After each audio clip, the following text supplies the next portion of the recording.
Miss, நாளைக்கு நான் ஸ்கூலுக்கு வரமாட்டேன் மிஸ். ஏன் எதுக்குமா? வெளியூர் போறேன். என்ன விஷயமா? Marriage miss. ஏன் உங்க அப்பா அம்மா போக மாட்டாங்களா? இல்லை மிஸ், நானும் போகணும். அடுத்த வாரம் உனக்கு பப்ளிக் எக்ஸாம் இருக்குமா? கிளாஸ்லேயே நீ தான் ஃபர்ஸ்ட் மார்க் வாங்குற. இப்போ லீவ் போட்டா எப்படிமா? இல்லை மிஸ், நான் கண்டிப்பாக போயாகும். அவ்வளோ முக்கியமான மேரேஜா?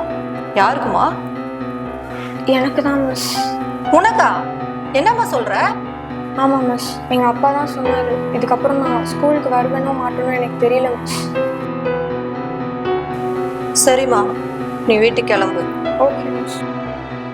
14 வயசு தான் ஆகுது. இந்த பொண்ணு இன்னும் 10வது கூட முடிக்கல. இதுக்குள்ள மேரேஜா? இது இப்படியே விடக்கூடாது.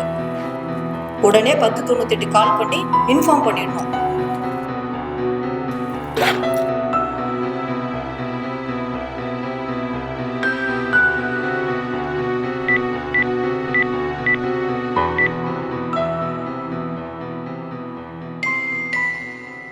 ஹலோ.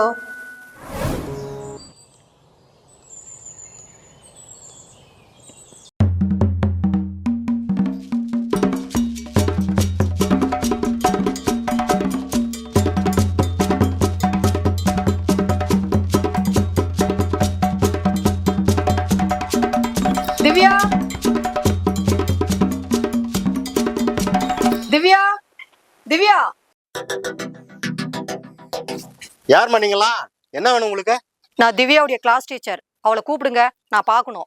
அவளை ஸ்கூலுக்குலாம் அனுப்ப முடியாதுமா, கிளம்புங்க. சார், நான் ஆலுமன் போலீஸ் ஸ்டேஷன் இன்ஸ்பெக்டர்.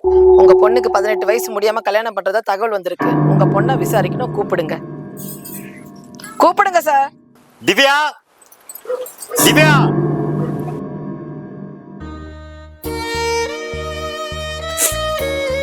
திவ்யா, ஸ்கூலுக்கு ரெடி ஆகல? இன்னைக்கு உனக்கு கல்யாணமா? மா, நான் இன்ஸ்பெக்டர். உனக்கு இன்னைக்கு கல்யாணமாம்மா? ஏமா அல்ற? நீ எதுக்கு பயப்படாதம்மா, நாங்கெல்லாம் இருக்கோம். இன்னைக்கு உனக்கு கல்யாணமாம்மா? சொல்லுமா. ஆமாம் மேம், நான் படிக்கணும்னு எவ்வளவோ சொன்னேன். ஆனால் கட்டாயப்படுத்தி கல்யாணம் பண்ணுறாங்க. ஏன் சார், ஏன் இப்படி பண்றீங்க? மேடம், திவ்யா என் பொண்ணு. அவளுக்கு எப்ப கல்யாணம் பண்ணு, யாருக்கு கல்யாணம் பண்ணு எனக்கு தெரியும். நல்லா படிக்கிற பொண்ணு தான், கிளாஸ்லயும் ஃபர்ஸ்ட் தான். என்னோட சூழல், எனக்கு வசதி இல்ல, என் மனைவியும் இல்ல. ஒத்த பொண்ணை வச்சுக்கிட்டு ஒரு அப்பனா எவ்வளவு கஷ்டப்படும்னு எனக்கு தான் தெரியும். சொந்தத்திலே மாப்பிள்ளை பார்த்தாலும் 20 பவுன் 30 பவுன் கேக்குறாங்க. இன்னைக்கு விற்கிற விலையில என்னால ஒரு பவுன் கூட வாங்க முடியாது. இதோ இந்த மாப்பிள்ளை விட்டாரு, நகையும் வேணாம், பணமும் வேணாம், பொண்ணு மட்டும் கொடுத்தா போதும்னு சொன்னாங்க. நானும் சரின்னு சொல்லிட்டேன். இப்ப வந்து கல்யாணத்தை தடுத்து நிறுத்தீங்களே, நியாயமா மேடம்? சார், 18 வயது முடியாம பொண்ணுக்கு கல்யாணம் பண்றது சட்டப்படி குற்றமாகும். அதையே மீறி நீங்க கல்யாணம் பண்ணீங்கன்னா பொண்ணுடைய அப்பா அம்மா, மாப்பிள்ளையுடைய அப்பா அம்மா, அதுக்கு உடந்தைய யார் யார் இருக்காங்களோ அவங்களெல்லாம் அரெஸ்ட் பண்ணிடுவோம். அபராதமா விதிக்கப்படும். இது சட்டப்படி குற்றம். அதே போல 18 வயது முடியாம பொண்ணுடைய சுய விருப்பத்துடன் கல்யாணம் பண்ணாலும் தப்புதான். பெற்றோரோட சம்மதத்துடன் கல்யாணம் பண்ணாலும் தப்புதான். அந்த கல்யாணம் வந்து சட்டப்படி செல்லவே செல்லாது. சார், நான் சைல்டு ஹெல்ப் லைன்ல இருந்து வரேன். 18 வயசு முடிகிற வரைக்கும் அதுவும் ஒரு குழந்தை தான் சார். சின்ன பொண்ணுன்றதுனால மன ரீதியாகவும் உடல் ரீதியாகவும் ஸ்ட்ரென்த் கூட இருக்காது சார். இதனால குழந்தை நிக்காம அடிக்கடி கருச்சிதைவு ஏற்படும். அப்படியே நின்னாலும் பிரசவ வலி தாங்க முடியாம தாய்க்கோ இல்ல குழந்தைக்கோ உயிர் சேதமே ஏற்படும். அதையும் மீறி குழந்தையே பிறந்தாலும் அது ஊட்டச்சத்து குறைபாடுனால உடல் ஊனமாகும் இல்ல மன வளர்ச்சி குறைவாதான் சார் பிறக்கும். அது மட்டும் இல்ல, இந்த பொண்ணோட கல்வி தடைப்படும். இதனால படிச்சு நல்ல வேலைக்கு கூட போக முடியாது. இப்ப எப்படி எது தேவைனாலும் உங்ககிட்ட கையேந்து நிக்குதோ, கல்யாணம் ஆன பிறகும் அவங்க ஹஸ்பண்ட் கிட்டயோ இல்ல ஹஸ்பண்டோட ஃபேமிலி கிட்டயோ எதிர்பார்த்து தான் சார் வாழணும். இப்படி ஒரு வாழ்க்கை உங்க பொண்ணுக்கு லைஃப் ஃபுல்லா தேவையா சார்? சார், திவ்யா கிளாஸ்ல நல்லா படிக்கிற பொண்ணுங்க சார். குழந்தை திருமணம்ன்ற பேர்ல அவ லைஃபை ஸ்பாயில் பண்ணிடாதீங்க. திவ்யா, அப்பா சொல்ற மாதிரி கல்யாணம் பண்ணிக்க போறியா, ஸ்கூலுக்கு போய் நல்லா படிக்க போறியா? சொல்லுமா. நான் படிக்க தான் மேம் போகிறேன். படித்து பெரிய ஆஃபீஸராக ஆகணும் மேம். சார், பொண்ணு நல்லா படிச்சு ஆபீசர் ஆகணும்னு சொல்றாங்க. ஸ்கூலுக்கு அனுப்புற வழியே பாருங்க சார். மாப்பிள்ள,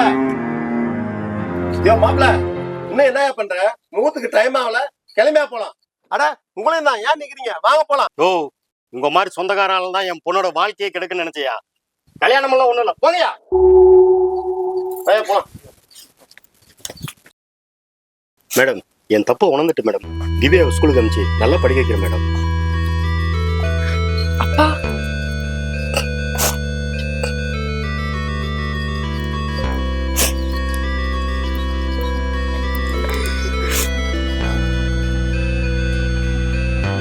ஸ்கூலுக்கு போமா, நல்லா படிமா.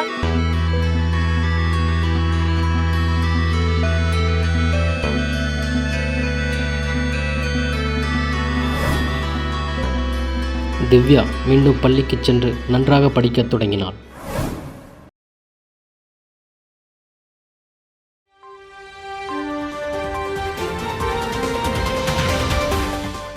தருமபுரி மாவட்டத்தின் புதிய ஆட்சியராக திரு திவ்யா அவர்கள் இன்று பொறுப்பேற்றுக் கொண்டார். இவர் தருமபுரி மாவட்டத்தை சார்ந்தவர் என்பதும் குறிப்பிடத்தக்கது. குழந்தை திருமணத்தை ஒழிப்போம், பெண் கல்வியை ஆதரிப்போம்.